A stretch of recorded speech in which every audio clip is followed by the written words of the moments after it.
My name is Don, and I'm an alcoholic. Hi, Don. And this here fella, Tom Ivester, an alcoholic. we're both members of Alcoholics Anonymous. In good standing today. We haven't had a drink.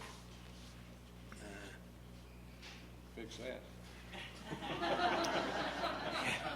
Of alcohol.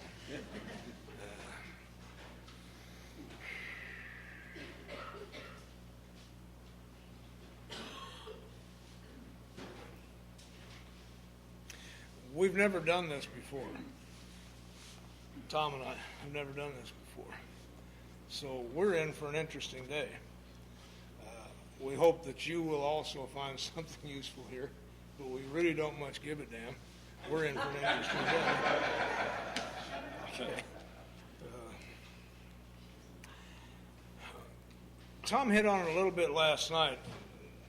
I want to just lay a little bit of groundwork, because there is a tendency in any organization, and that includes this one, that once you find a method or a way, you lock in and everybody else is wrong. And we don't mean to do that, but that's just the way the human condition presents things. At our noblest, they're not wrong, but I'll give them the right to be wrong. They're not quite right yet either. I'm probably closer to this man than I am my own brother. In so many ways, it's hard to describe. We're kin. We have worked together both in AA and professionally.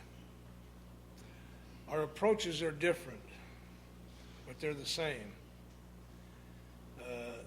The easiest way I've been able to put it is that I came to the fellowship through the big book.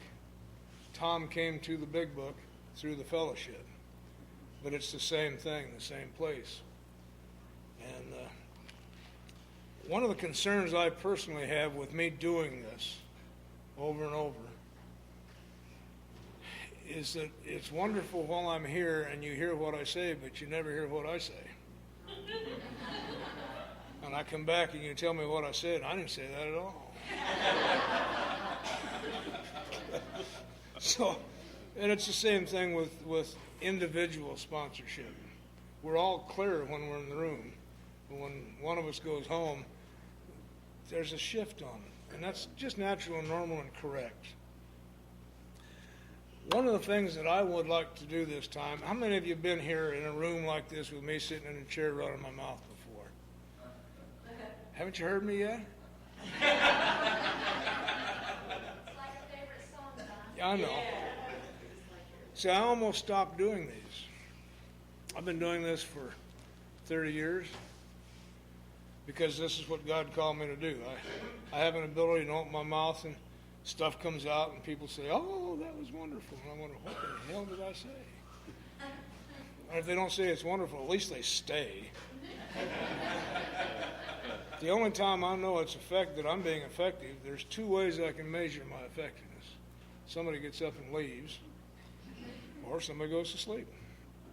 And if I can accomplish that, we'll have a good day. But let's say it, I don't know any more than you already know.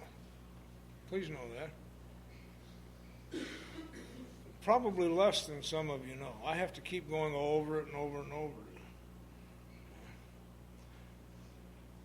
And this is rigorous. I got up at 3:30 yesterday morning and got on an airplane and went through the stuff you go through now with security. I caught the fact that my ticket said I was going to Washington, D.C., which is where my luggage went. And that's as far as it got. I managed to get here. There are some rigors involved. And then there's the rigorousness of sitting here. I know what I have to do. Tom knows what he has to do. You know what you have to do. So all of this compounds, and then I get tired of hearing the same thing. I only have one story. I have different approaches and different pieces of it. He and I have been around so long, there's a 6-hour talk in each one of us, and that's just the beginning. So I've been living with a sense that where I am, God is, for 34 years. And that means every day of my life, something incredible has occurred. And I'm going to tell you about all of it. We just don't have that much time. Anyway, I was doing one of these things in New York probably 7 years ago or so. And I'm a believer of being right out front. There's no levels here. We're peers. So I will tell the new person exactly the same thing I'll tell him. And if he isn't around, you're going to get it. So, and I was talking to one of my spiritual daughters, Ruth. I told her I'm getting ready to quit doing this. I was also just finishing up interferon treatment for hepatitis. That makes you tired. I just want it out. I'm a private person. My greatest joy is to just be by myself in my little room, looking at all the stuff I've got hanging on the wall and listening to Mozart. I like it. Anyway, I told Ruth I really am thinking of not doing this anymore. She said, "Oh, don't stop. When you come, we all get together, and it's like having a grandpa or an uncle show up and tell us stories. And that's why I'm here this weekend. As long as that's all that I have to do, we're going to be okay." In fact, I catch hell, and I know you do, for not telling some of the stories. Why didn't you talk about that one? Truth. I come from a family, an intact, functional family. I'm sorry, but I do. I'm the only alcoholic in it. We now have 5 generations in my family living on this planet. And there's no sign that my mother's giving up. She's finally gotten a cane, but my sister said that isn't so much for walking, it's that she's getting cranky. So be careful when she's got her cane in her hand.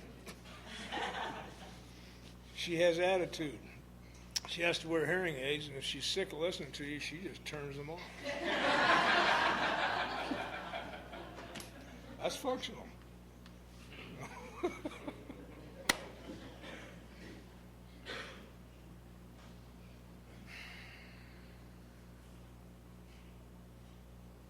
But I never fit in that family. There's always that sense of alienation. I look like them, but that's because the space people who dropped me off were good modelers. Okay. I didn't feel like them, didn't act like them. Good morning, Shelley. Y'all know Shelley? Now you do. She's from the old Denver Young People's Group. We were front pew sitters. Yeah. Oh, yeah. Tom talked about process last night. And part of the process is becoming a member of the family. Now, I see AA as a big family. But as in any family, there's kissing cousins and there's immediate family. And it's the same here in this spiritual family of ours. Immediate family are those folks that you kind of do the same things with. My brother's a professor of music at the University of Colorado and one of the foremost synthesizer musicians in the world.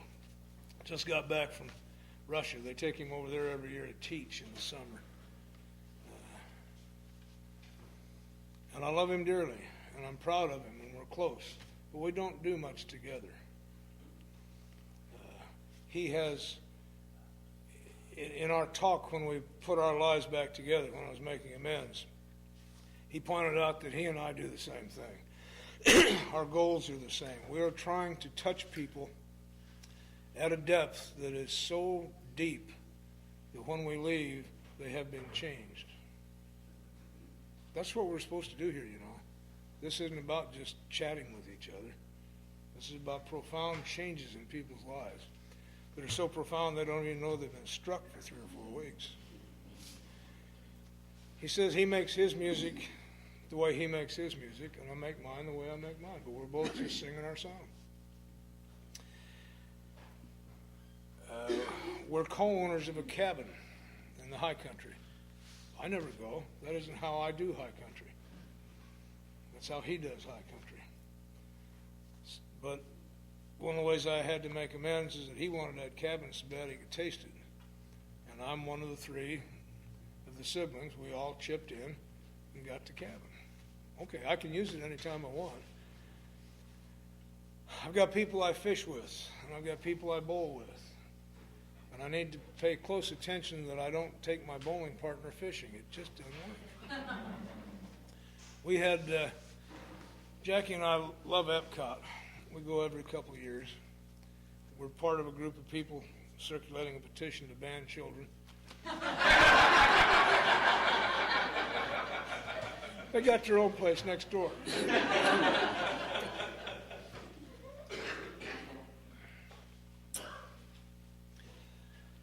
So a couple of years ago, we had occasion to make a big mistake and didn't know it at the time. Her sister and her husband, and Jackie and I, and some dear, dear friends from Lafayette, Louisiana, and some very close friends from Houston, Texas. The four of us went as couples down there. And, you know, you can get a villa for $1,000 a week, and when you split that up among four people, it's nothing. And we almost destroyed the friendships. Our rhythms are different. We like one another, but when I'm at Epcot, I don't want to be fooling around.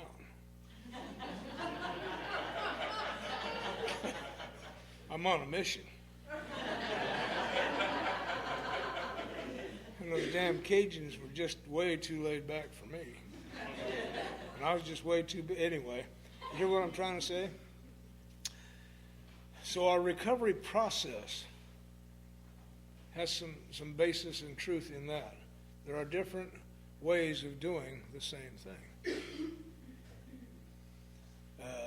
And I must be, I'm a big book person because I came to AA, they put me immediately into the big book. We did the steps, and then they immediately took me out of the big book and put me to work. In 5 weeks, we had completed the step work out of the big book. I personally had a series of spiritual awakenings. Not everybody in my same group did. I caught the fever. In the 6th week, they gave me the next group of people, and it was my job to sit there and do the same thing that had been done with me. And that's still how I do things. But let me read a piece from this, because it's kind of where I'd like to go with some of this weekend.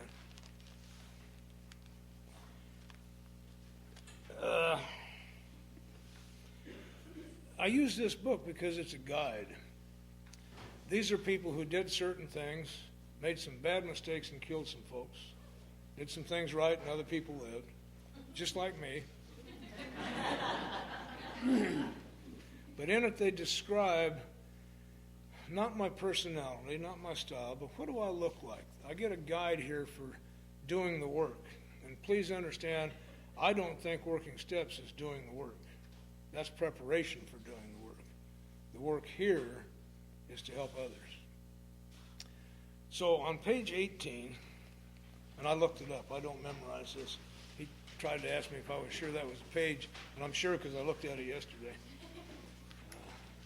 There's a description of when I'm through here, or if you're approaching me as a new person, this is kind of how I should look. The ex-problem drinker, that's me, who has found this solution, I have, who is properly armed with facts about himself, I am. See, I can check this off before I go trying to kill you. Can generally win the entire confidence of another alcoholic in a few hours. Until such an understanding is reached, little or nothing can be accomplished. Tom hit on that last night. The process of finally identifying I am an alcoholic, I am one of these, can take a day or it can take months. And I have a young fellow that I'll tell you about that it took over a year before he felt this identification. So this is what I'm supposed to bring to the table. But the man who's making the approach has had the same difficulty, not been the same place. My first sponsor was doing a natural life sentence for a double murder he'd committed when he was 17 years old in a jewelry store robbery. That's high drama. I'm a sneak thief. I didn't do that. There's no way I could identify with that. Don't give me a gun. I know something about guns. If I have one and you have one, I might get shot. Okay. Me? No, I'll throw up on you. I won't see. But he described the morning that occurred. He told me what was going on in his head and in his emotional state. He said he woke up with the feeling that nobody cared whether he lived or died. And the pain of that was so great that he started drinking to kill the pain. You can't live with that pain. Only this morning it didn't kill the pain, it intensified the pain. And there's only one honest emotional response to feeling alienated and set apart. That's outrage. My spirit knows that as good as you are and as bad as I am, I'm as good as you are, as bad as I am. I belong here, and I know that. So I get outraged. I create the loneliness, by the way. It doesn't look that way from in here, but that's where. And in that rage, he decided to hell with it. I'm going to go get mine. And he went down and robbed a jewelry store, and in a shootout with the police, killed some people on the street. 17 years old. So I could identify with, I've had the same difficulty. The drama doesn't define the alcoholism. I've met people in the penitentiary doing life sentences who are not alcoholic. They're just bad behaviors. Nothing to do. I've met people who did crimes and weren't even drinking.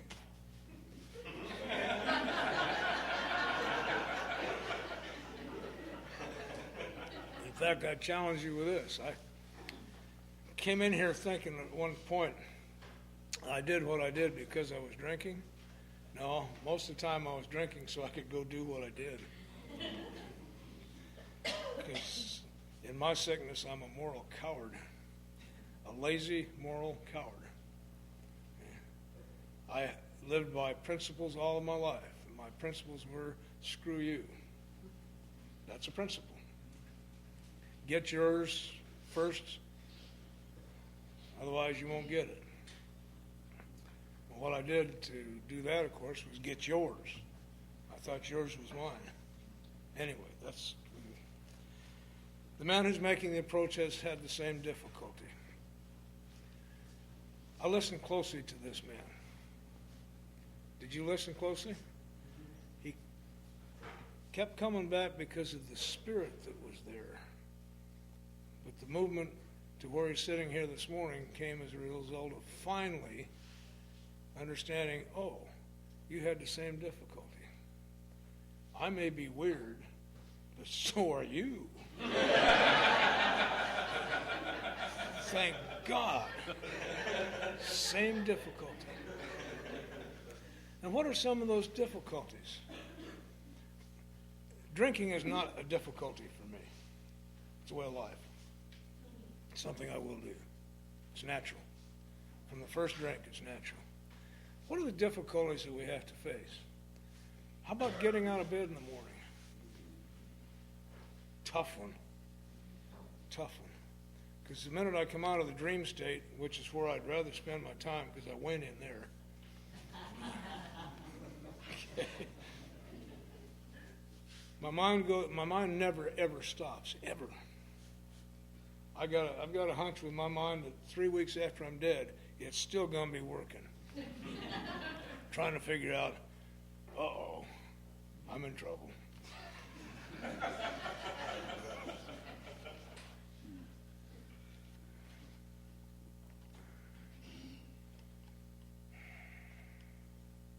So I wake up in the morning, and as I'm waking up, I realize I'm in trouble. I have to go to work. Oh. And I don't want to go to work because I don't like my job. It's beneath me. Or I don't know how to do it. Or I won't look good. Any number of 100 reasons shows up. I don't want to go. And if I do go, I'm going to be in trouble anyway. Because I'm going to be late.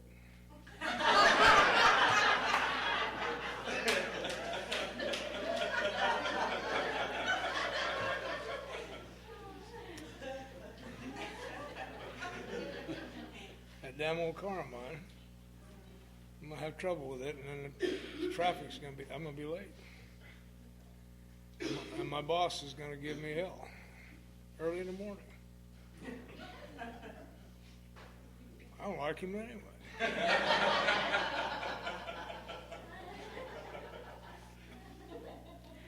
And I know me pretty good. I'm going to say something dumb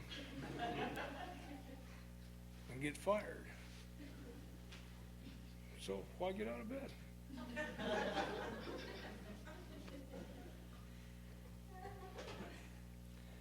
It sounds funny, but you're laughing because you've all done something very similar.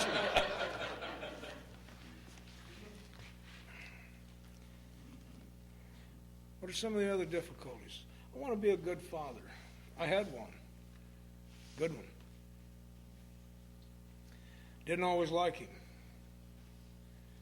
In fact, a good part of my life I didn't like him. Which is kind of a shame because he was a good man. He went through changes. My dad and grandpa back in the late 20s and early 30s were the head of the Colorado Ku Klux Klan. So we had some kind of funky ideas in the house for a while. They both had spiritual awakenings and put the robes aside and spent the rest of their lives undoing some of that. I never took the robes off of them. That was part of the problem. That was the separation. I never took the robes off of them after they did. We do that to people. So I missed a good deal. But one of the things I remember about my dad, mostly, was that he was there. I didn't always like that, but he was there. I have a model of what I would like to be. I would like to be there for my kids and for my family. And what's my difficulty? I'm so obsessed with me, I can't be there. Even when I'm in the room with you, I'm somewhere else. And so you, as children do, you want my attention, you become an aggravation to me. I'm busy doing something else. Sitting quietly in this chair, doing something else. That's a difficulty. How do I overcome that? Well, first I have to identify with it. And we could go on and on. The man has the same difficulty. Big difficulty that's the same. When I start drinking, I can't seem to quit. I had to work around the idea that if when you want to stop entirely you can't, it never occurred to me to ever stop entirely. I didn't even know I was alcoholic when I got here.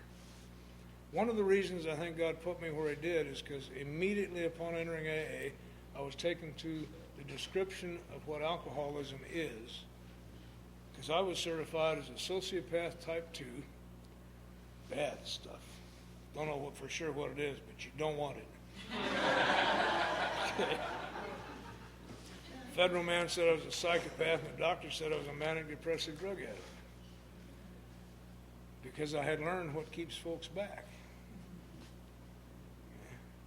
And that'll do it. You getting a little cramped because there's too many people around you? Throw a couple little mood swings. They'll back up. You got to get good at it. If you do it too much or too loudly, they'll put you in an institution.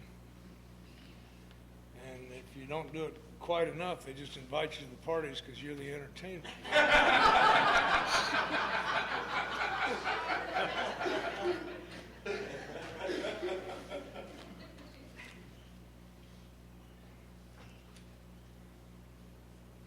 Same difficulty. I'm self-centered.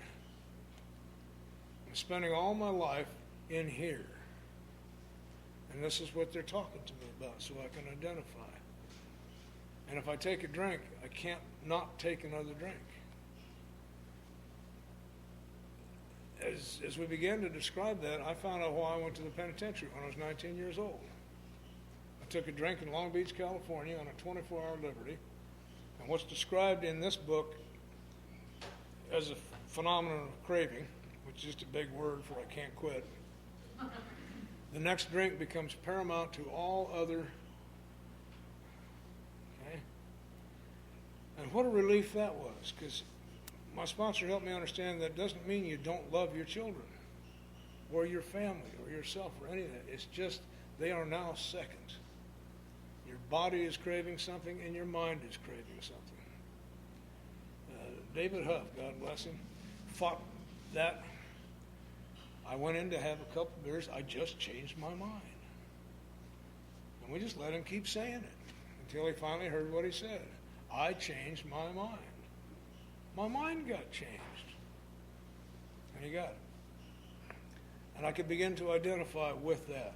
I'd missed some appointments because of the alcohol.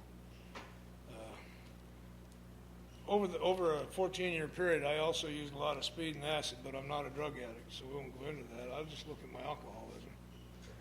Long before any drugs entered my life. It was 5 years of just drinking. The main reason I started using amphetamines is because it made drinking easier and impossible again. See, drinking wore out for me. Same difficulty. I want to be like him. The human condition is a wonderful thing. When you find a newfound friend or a peer, you want to be just like them. What are you laughing at, Marcy?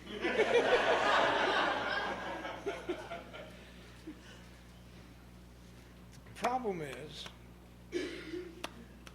we all have clay feet. I had good sponsors. He didn't want me to be like him. He wanted to be like me. He wanted me to be like me. Anyway, we made some identification with a number of people. There were 3 of them that I stayed close with, and I began to recognize something even then. There's some fakes in AA. Did you know that? Yeah. There's some people who sound really, really good. But if you watch how they live, you wonder, this doesn't quite match up. And I bitched about that once. I come from a line of sponsorship that says if you don't like it, bitch about it. To me.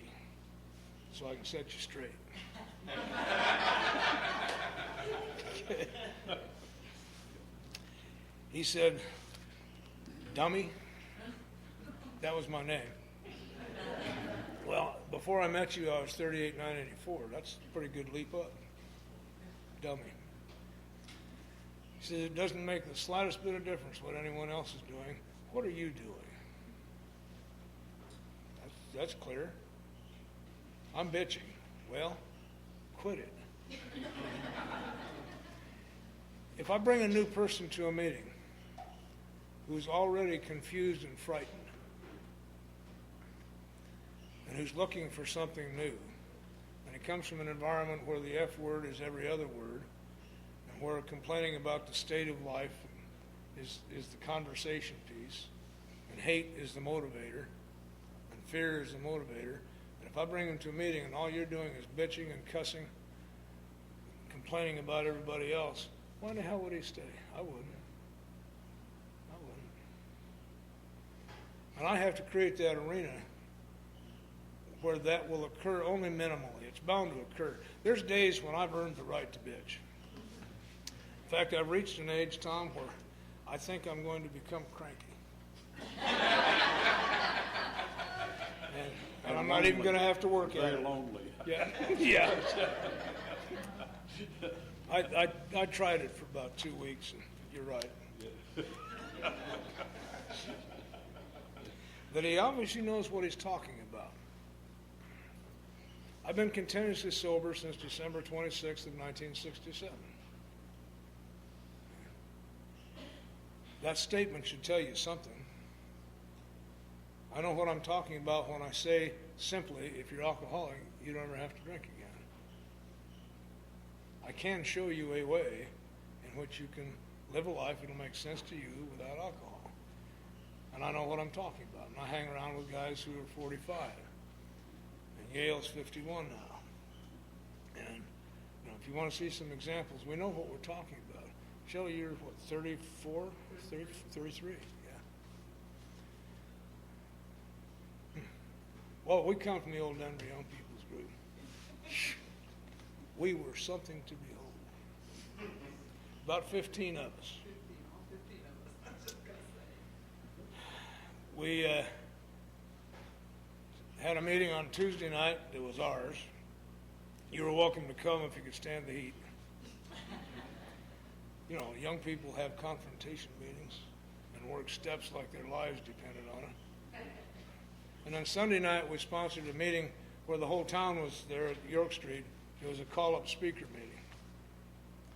Nobody knew who was going to chair it till they walked in the door. And nobody knew who was going to speak until they got there. We thought that was pretty nifty, and it really was. Nobody had time to figure out what the hell they were going to talk about tonight. And the rest of the week, we went other places. We came to your meeting. We went to Greeley and Fort Collins and the north side of Denver and hospitals. We were a very busy, involved group. We met in homes back then, too. I can remember it clearly. We had an old dog, big old black dog. And we'd meet in our home, and the dog would just lay there. And the minute we started the Lord's Prayer, the tail would start. We did things together.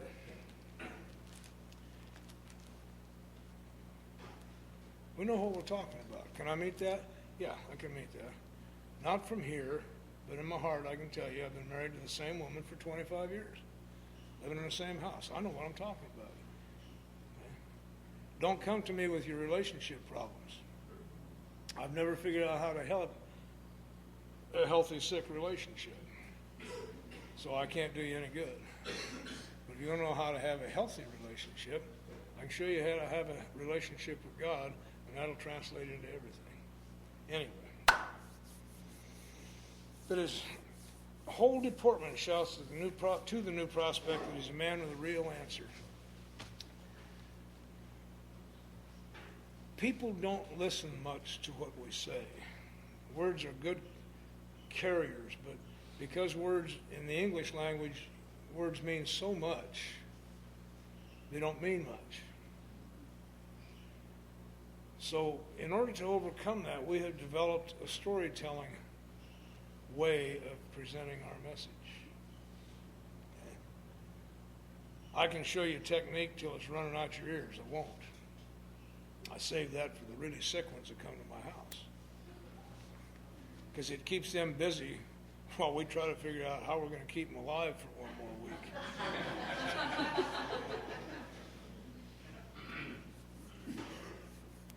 My deportment, that means how I conduct myself. If I sponsor you, you will show up at my house at 6 in the morning. Although there's a couple of guys since I've retired have pushed me to 7, but I like 6. A couple of reasons. When I was working, that was the only time I really had available. But mainly, I want you to see how a recovered alcoholic and his family prepares for the day. It's the toughest time in any alcoholic's life. We think it's the afternoon. No, it isn't. In the afternoon, we're getting ready to drink. That's the easy time. It's this early morning stuff. And that's what was done for me. And I came out of the prison and had a little hotel room, and then I moved into a little apartment with the toilet down the hall, and then I finally got one that had the toilet in the same room again. Well, it had its own door, but it was in the same room.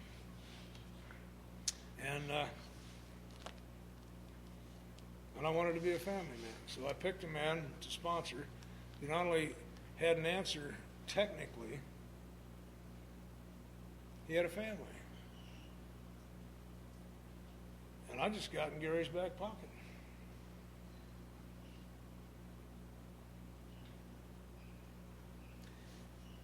And watched how he did that. And he wasn't very good at it, but he was better at it than I was.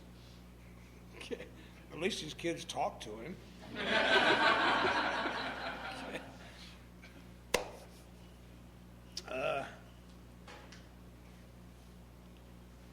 had a job. Let me tell you real wisdom from a sponsor, a big book fanatic, gave me this. Gave me two things. First of all, he said, "Are you tired of being arrested?" And I said, "Yeah." He said, "Then quit going where there's cops." Oh, okay. Profound. He said, "Do you want money?" I said, "Yeah." He said, "Well, get a job. Then once you got it, show up for it. Kind of regularly. And on time if possible. And while you're there, you might even consider doing some work." He's a smart mouth. And at the end of a given period of time, they'll give you money. And it'll never be enough. But it'll always be enough. Now that'd be smart alecky if I hadn't been watching him. He had a job. Even in the penitentiary, he had a job. And he did that job. And he had another job, which was liaison with the administration so we could have our meetings. And he had another job, which was wandering the tiers, talking to noodles like me. In fact, that's one of the things that brought me a step further in the process. When I was locked down at night, because this is an environment where if you're not doing something, they put you back in your cage, so they don't have to worry about you. And when I was in my cage, he would come by and visit with me. And I realized one day, he can't do that. Inmates are not allowed to wander the tiers. You're either on your job or you're in your cage. I want what he has. He's getting out of his cell whenever he wants to. I want what he has. And I finally got it. That was his main job, was going around talking to the people who were coming along in the process. In the school, we did this. The rest of the time, it was by example. His deportment, he was clean. You got two kinds of people in the prison in terms of dress. There's the ones that just have the clothes that go to the laundry and come back, and they look kind of shabby. We don't have very many tailors there. So. And then there's the players, and their clothes are always needle sharp pressed. Avoid them. If you're not through drinking here, you'll end up in a penitentiary. Remember that one. Stay away from tightly pressed clothes people.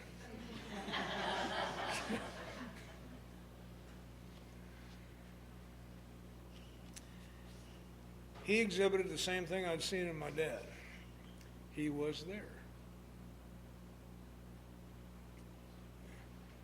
So I began by watching examples to understand one of the things that I must develop in me is to be there. My dad gave me a little piece of wisdom. Didn't come out of here, I'm sorry. It's in here, but you won't find it in these words. He said, "Don, all a man needs is two things to live a good life: honor and wisdom. You need enough honor to keep every promise you ever make, despite the personal consequences, and enough wisdom not to make too many promises like that."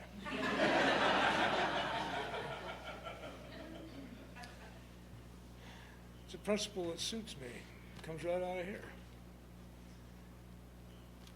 If I get rid of all the self-interest and all those things that are going on in my head, and I keep making promises I can't keep because it makes you feel better and it's the old con game. If I get rid of all that, I can just show up. I don't have to go through all that stuff in my head about, am I pleasing you or not? Don't much care. I know I won't do anything to displease you if I can help it. But if it does displease you, well, okay, talk to me about it then. And then get the hell away from me. I think so. He was always there. Not at my beck and call, but he was always there. Somehow he showed up just when he needed to show up. He was always there. And he was available. That's another aspect of being there. He was available. Folks who know me know that I'm very easy to reach if you need me. There's an awful lot of people who say they can never reach me. Well, it's because they don't need me. Okay? Is that esoteric, Tom? From the emotional. Yeah. So I'm watching and beginning to develop, I guess you could call them skills, to develop internal, they're not even principles, they're not intellectual things, ways of being. If I give you my word, I will keep it. Know that. That's where I stand. Don't ask me for my word unless you intend for me to keep it, because I will. And if you don't really want it, we got conflict. But he has no attitude of holier than thou. Today that concerns me, I must tell you the truth. Lots and lots of places I go have a holier than thou attitude. Some of it comes from people who use the big book, and some of it comes from the action folks, and some of it comes from the who cares folks. Holier than thou. My effectiveness is the fact that I know I am you and you are me. That was my big spiritual awakening. How can I be holier than you are? Sit around and listen to the war stories. And it's not the high drama stuff. It's the really chicken shit stuff, like stealing a kid's piggy bank because you need a drink. And I know that, and I can project that. And I don't come down to your level, and I don't raise you to my level. We meet where we are. And that's good enough for me. I expect the very best out of everybody I meet. I also know that whatever you brought to the table today, that's your very best, okay? I'm not going to make any judgments on that. Nothing whatever except a sincere desire to be helpful. Can I fit that, or do I have an agenda? Have I decided that you should be in your 4th step in your 6th week? If I have, I'm not matching this. You need to tell me how to work the steps. I don't need to tell you. The pacing is different for everybody. And I need to be... And talk quickly about Chuck. Chuck softened me. I was a big book fanatic of the kind that got rigid for a while. If you weren't doing it exactly this way, you weren't doing it right. And, oh, God. I cherish those days. I don't want to ever return to them. But horse's ass. And God sent me Chuck. 5'2", mean as a snake, dangerous. So dangerous when he walked in the room, didn't even have to say anything. People just backed up. It was clear this one would eat you alive if you said the wrong thing.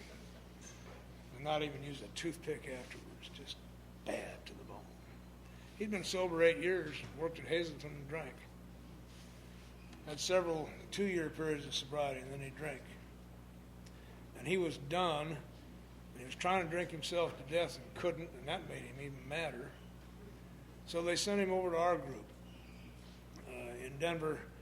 When you got one that you just can't do anything with, send him to us.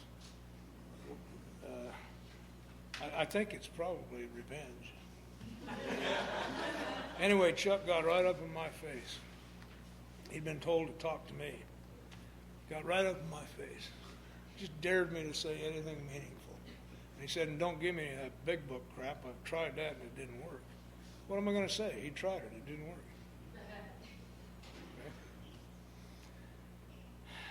And I love that because then I pray, which means I get into a state where I understand I don't know what to say to this guy. Either put some words in my mouth or get me the hell out of here.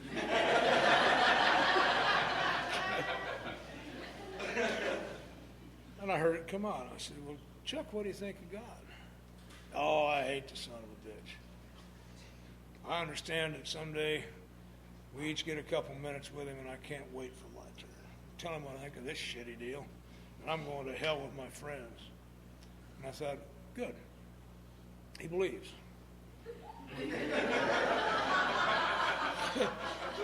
We have an attitude problem, but he believes. This man was so deeply wounded by life and by alcoholism. And by life, I mean he came up in a family. He was wounded. This was a wounded animal.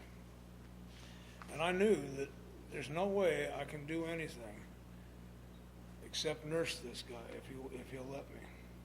And I did the only thing he needed a friend first. He needed to feel somebody on this planet cares about me, even though I hate everybody.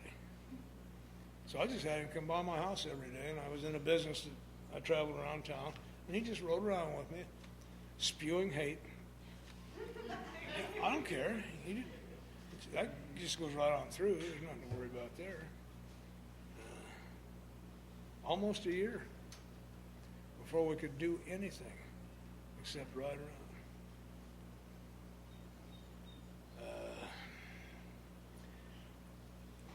The change occurred in Chuck because of my wife, not me. We stopped by the house one day and she'd made chocolate chip cookies. And she gave us each one. They're really good, by the way.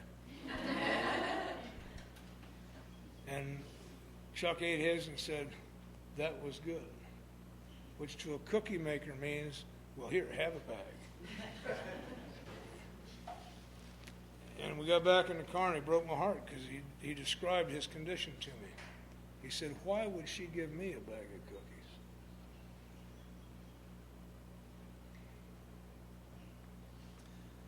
I was able to say, "It's because she thinks you're a member of the family, Chuck." And I watched the change take place. Then we could get into clearing it away. Okay? There's no fees to pay. I'm going to challenge you on that one. I'm sorry. I go to a lot of meetings where right in the middle of somebody's talk, which is very rude, somebody starts passing a basket with no explanation whatsoever. And I got into a new guy's head one day watching that happen and thought, wait a minute now. I'm new here. I'm still shaking. I've got 57 cents in my pocket. Some other idiot has told me to make 90 meetings in 90 days. That's a setup. I'm sorry, I don't believe in that. You should make far more than that. Don't put a number on people who can't show up anyway, for God's sake. That becomes a target. Anyway, I'm listening to you and I'm watching you because I'm suspicious. I've tried a lot of stuff and nothing's working. I probably tried this 4 or 5 times and it didn't work either. And right in the middle of someone sharing something, they start this basket around. No explanation. And I'm watching the people go into their pockets and come up with a buck and throw it in the basket. I got 57 cents. And I'm going to be here for 90 days. And it doesn't take a rocket scientist to understand that this thing's going to cost me 90 bucks. And I got 57 cents in my pocket. And I might not eat tonight. I probably won't come back here. So maybe a little explanation would be appropriate after the person finishes sharing. No fees to pay. Our Denver Young People's Group, we used to tell them, if you're new, don't put anything in that basket. You're not a member yet. We used to tell them to take it if they needed it. Yeah, we quit that, though.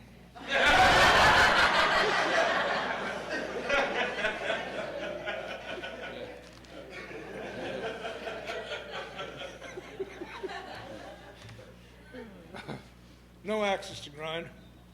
I'm sorry, I try to live up to that one, and I just don't do well. Grinding axes is one of the few pleasures I have left. But I'll try not. I'm not going to grind them with new people. No people to please. If I sponsor you, you do not have to please me. You don't have to do a damn thing I say. If you don't, you won't get the results that you came to me for. You don't have to please me. You do have to show up on time, regularly. If you don't, then you don't have that time anymore. I just assume you don't want it, that's all. I don't fire people. I get fired a lot. And that's good, because it clears the deck for somebody new. But you don't have to please me. You don't have to dress a certain way. You don't even have to clean your mouth up to please me. I will suggest you may want to do that if you want to make any friends somewhere along the way. Well, they did that for us. It was suggested by my sponsor that I learn to speak English instead of street. And if you're getting into corrections work, please don't try to talk contact. You'll know right off the bat you're fake. And they're not going to listen to the thing you say, and you're not very good at it. They are. We get tested a lot with that one. No lectures to be endured. Oh, God, save me from that. I love lecturing. One of the ways that I finally gained the trust of my children is that I stopped raising them. I think raising children, the way most of us do it, is a criminal activity. It's an imposition of my values on you, and you will, by God, reflect well on me. Okay. And you do that by lecturing. Remember when you were a kid and all the lectures you got? I don't remember any of the lectures. I just remember all those I got. Because the minute you start that, click.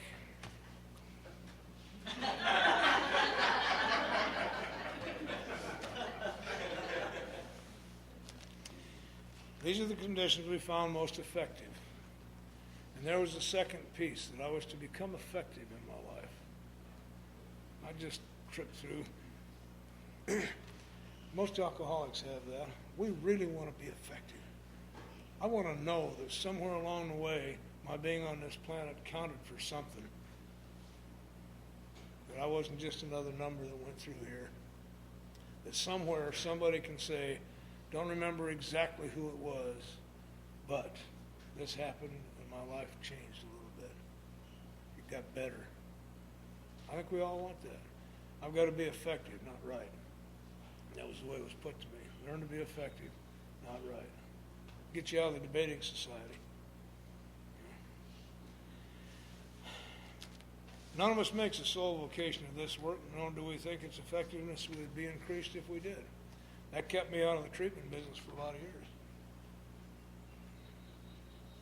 I got back into it, but in a different role. I applied for a job 3 years sober with Joe Wright out at Fort Logan. His house father. We practiced as amateurs, now I was going to be a pro. She said, honey, you can do this job very easily, but if you do, you'll lose some of what you've got. So I did not take the job. I want to be effective. Effective as a parent. What does that mean? What is an effective parent? I'm not going to define it for you. I just want you to think about it. I can see the results of effective parenting. When my 2-year-old grandson comes in the house, he gets a big grin and he runs at me and almost knocks me over. I've done something effective. He trusts me. Okay. Anyway, we feel that elimination of our drinking is but a beginning. A much more important demonstration of our principles lies before us in our respective homes, occupations, and affairs. The implication is that I will have each of those things. A home, an occupation, and affairs. I just have to be careful not to have more affairs than I have principles. This is, I'm going to let Tom talk now. This was just the introduction, so it took so long. A much more important demonstration of our principles lies before us in our various respective occupations, homes, and affairs. How can I take what's in here out here? Because if it stays in here and I stay in here with it, I'm useless. I'm of no use to anybody. How can I take this out so even people whose methods may be different, whose style may be different, we can work in brotherly and harmonious action? That's what this is really all about. How do you do it on the job? I've got some stories later about how that plays out.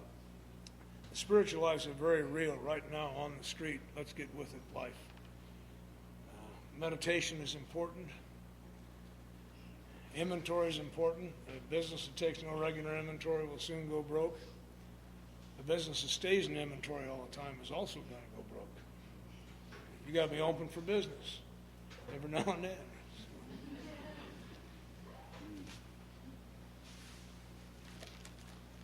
Notice I didn't pass the basket while you were talking. I appreciate that.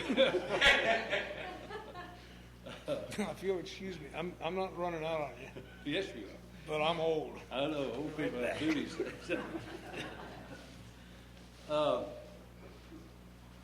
10 o'clock. Let me get logistically solid here. 9 o'clock, what time do we break to eat those sandwiches you made? Eat at 10:30? No, just a break, like a 5 Yeah, I mean the lunch deal. Oh, that's at 12. At 12 o'clock, noon o'clock. 12 to 1:30. Okay. That sounds like a square deal. So we'll break by 10:30. All right, good. Yeah, I like to do that. Yeah, I like it sort of puts me at ease. Well, it also helps me know what I'm doing. Sometimes people just turn you loose and say, do whatever you want, just be wonderful, you know.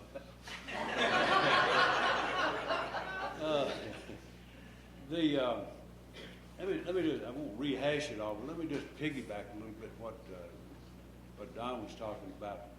You know, this chapter, there is a solution, is what we're about. And and it's about how we make this solution come alive. How do we make the solution really be a solution and be effective? And you know, a lot of times when I first looked at the big book, it looked like just jumble to me. You know, it just looked like a whole bunch of philosophical stuff. But what I find when I get into it is that it's about as detailed a manual as you'll ever see in terms of laying out in specific kinds of terms, you know, how we make these things happen. And that very much is true to me. I appreciate what Don was sharing. That I was thinking that I think probably the most uncomfortable I have ever been trying to talk to an AA group. A guy asked me to speak in Charlotte, and he was a lawyer. I mean, that doesn't excuse everything, but it explains an awful lot. And the guy had gotten hold of my professional resume from somewhere. And he introduced me to an AA group by my professional resume. And I swear to God, I have never felt more awkward in a meeting in my life. How do you get from that to what we're about? And I bet you it took me 10 minutes to get reoriented and reintroduced to a way that we're on the same sheet of music. And what that does, it came to mind when he was talking about this, that unless we get those essential ingredients for making the solution come alive in place, it doesn't happen. You ever go to a meeting and somebody lectures to you, somebody just makes a speech?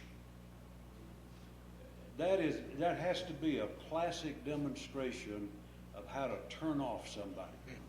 I mean, drunks won't listen to that. They absolutely won't listen. I don't care how good it is. It just doesn't have the ingredients that earn the confidence of an alcoholic. We had a really wonderful person come speak at our group a while back. And they spent the first 30 minutes just launching into an abstract presentation of history. History's interesting if it's coming from a drunk. But if it's a history lesson, you can thump it up. And so for 30 minutes, everybody was kind of restlessly shifting around and politely listening. And then, half hour into it, they got drunk and started talking about drinking and wrestling and throwing up and rowdy behavior. And my God, the crowd just became electric, you know. There's something about it. When that's not in place, it just doesn't work. And so it's how we get some brain dead sometimes listening to drunk stories. But thank God for them, because they're the heart and soul of it. Henry, you need this.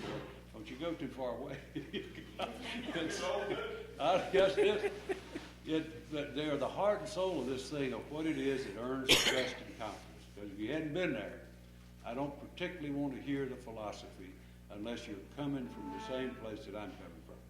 And so, yeah, to me, that's awfully important. This ex-problem drinker, that if I can establish the fact that that's who I am, you know, that I'm a guy who has had this problem, then everything I offer is valid. You know, and the same with you. If you're telling me something and I know where you're coming from. Now, I learned a long time ago that, you know, alcoholics don't invest real trust very readily. It's got to be on the basis of a proven relationship, a trusting relationship. But once it happens, it never stops. It never quits, because it's a lifetime deal. I'm constantly amazed at how many people I have called me that I worked with 20 or 25 years ago. And there's something about that connection that occurs that just becomes almost like a sacred trust. And when you start getting shaky and unsure, you want to reach back to something that you trust. You want to get something that you know you can hold on to. And so I think it's an awfully vital thing about the solution, that it's not enough just to have a lot of glib words that describe something. Very important for me to understand that it's based on my experience. This thing of one alcoholic honestly sharing their experience with another alcoholic has had effectiveness like nothing this world has ever known. And that's why, you know, kind of share with Don this notion that if we start moving it into a technology and we get too studious in it, we lose the spirit of what this dude's about. So tremendously important to me to always keep in good, sharp focus that my experience is what's valuable, not my wisdom or wit or all that stuff, but it's the experience. And first and foremost, and then who's found a solution. Pretty important to be able to have a valid story of recovery and not just a drunk story. So pretty sharp criteria for that. Armed with facts about himself, not about the illness, about the sociology of Alcoholics Anonymous, but armed with facts about himself. And then it comes from a good, solid, confident kind of a place. Can earn the entire confidence in just a few hours. The other thing I just wanted to mention a little bit, that it's the thing about the holier than thou. And that is a kind of a sneaky thing and subtle things kind of make that happen. It's the thing of, you know, I see us sort of collectively doing it sometimes. Well, let me go back to a prison thing and then branch that out just a little bit. Some people, when they do institutional work, get into sort of group thinking, group thinking. Put everybody in one box. And one of the things that I used to really dislike in those early days were people who would come in and talk about you guys like there's one monolithic set of people sitting in these chairs. And my God, there's all different people. You know, they're totally different people. But it's sort of looking at folks as a class. And I don't know of a less engaging thing that you can do, because there's no connection. That's just sort of a kind of class action stuff, I guess. But it happens. And folks will tend to sort of lecture and advise people that they see as a same group. And so it really works against this business of earning trust and confidence in me. When I can't get away from this kind of separation of seeing myself in one category and seeing you in another. Very important for me to recognize it, that we as us. I see it also in some of the ways we deal with people who come into our meetings who are sort of like, for example, people who come in with a court paper.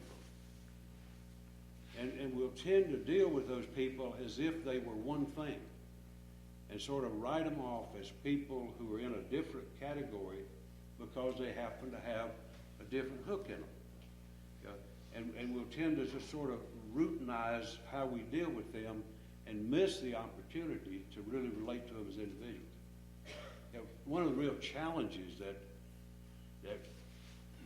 I've been trying to work on and been trying to enlist others into doing it too is how we deal with people who come into AA, and I think it comes under that holier than thou, even though we may not be thinking that way consciously. Like if people come in to meetings from a facility. I was speaking somewhere the other day, and 3 people got up and left at a certain time. Well, I mean, I'd been around long enough to recognize the behavior. I knew they were reporting somewhere because it wasn't, like random acts of desertion. I mean, this was like somebody rung a bell, So I kind of leaned over to the guy beside me. I said, "Where are they going?" He said, "Oh, they come over from the jail, and they have to be back." Yeah, but see, it was compartmentalized thinking. Yeah, and those folks came in as a unit, sat as a unit, left as a unit, and never really shared the experience the same way those of us did who were sitting there. And so, thinking of that, whether you're thinking holier than thou, or just that these folks are different, absolutely blocks that thing of connecting and earning the confidence and trust of people. Treatment centers, same thing. I don't know about here, but a lot of our treatment centers have waned and not as evident. But people from halfway houses and treatment centers it's been a real perplexing concern for me that they tend to operate like, I guarantee you I could go to jaywalkers, and if people were coming in from a facility, I could spot them, and so could you, because you watch them, they'll move like they're in a cube. They'll come in sort of cubed up on a bus or a van or something, and then they'll march like soldiers into the meeting, and then they'll sit together.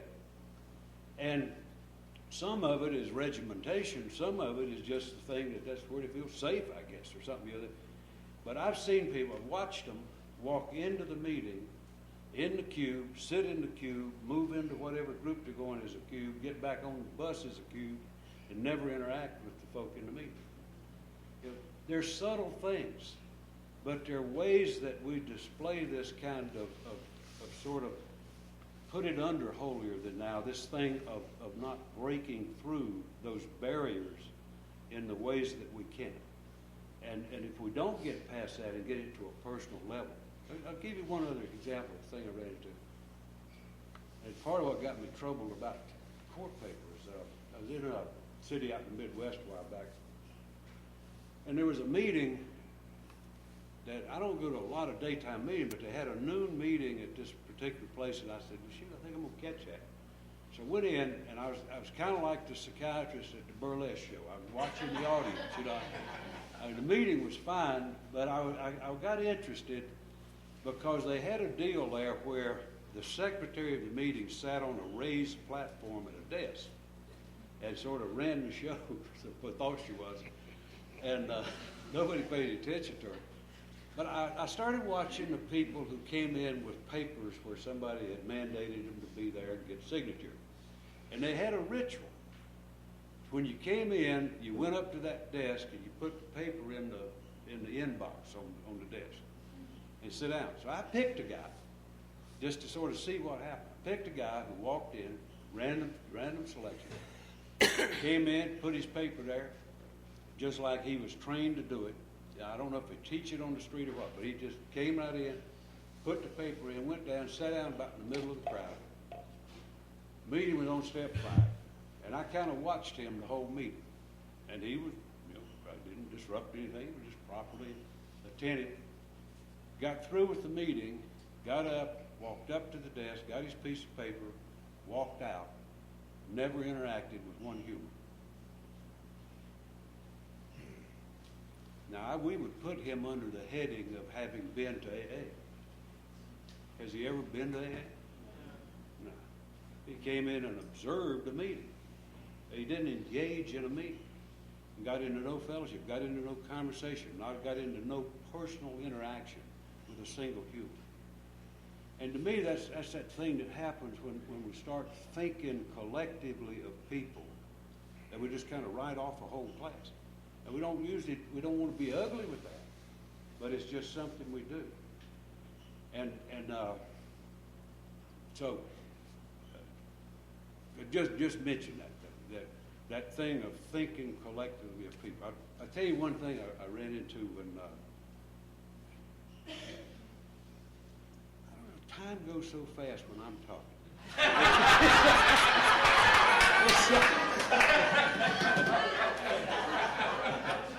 I got time for this one little war story that kind of makes an example. When I got out of the institution and went back to Michigan on my first trip, I was going to the state convention in Lansing, Michigan. And I had a lot of buddies. I hadn't been back since I'd left up there. And I had a lot of dear friends that I wanted to see. I started in the hotel, and there was a real nice-looking guy standing there with his name tag on, well-dressed fellow, and looked like a Wall Street guy. But he had the name tags. I knew he was a drink. Went over, chatted with him for a minute, and then I asked for a guy, and he recognized the guy that I mentioned as doing a lot of work down at the institution I was in. And he said, you must have met Pete. Were you around Jackson? And I said, yeah, I was there. He said, well, Pete does an awful lot of good work down there. He speaks you fellows' language. Well, now I know that was a mild, innocuous statement, but it's also the kind of statement that can drive you out of here. And I said, could I ask you what language is that? He said, oh, you know what I mean. I said, yeah, I do know what you mean, but I hope you know what I mean, because I speak the same language you do. I don't speak a foreign language because I happen to be in a different setting. You know, they're simple things, you know. And I wasn't being scornful of the guy, but it's very important because that attitude can be the barrier to somebody coming here. So when we're looking at things about what makes the solution come alive, what makes it effective, I think that's why the book points out this kind of thing, is that those little attitudes can make the difference. You know, if you have that kind of feeling about somebody, you don't need to tell the new guy. Guarantee you his feelings are out there sharply enough that he'll pick it up. You can't hide it. And so I think it's awfully important that in doing that, it's kind of like Don said, it's not so much how much I know or how glib I am or anything like that. It's about how well I can present myself to the person and earn that trust and confidence. If I don't, the rest of it's an exercise in futility. How long do we break? About 10 minutes. I noticed the way she said it. 10 minutes never means 10 minutes.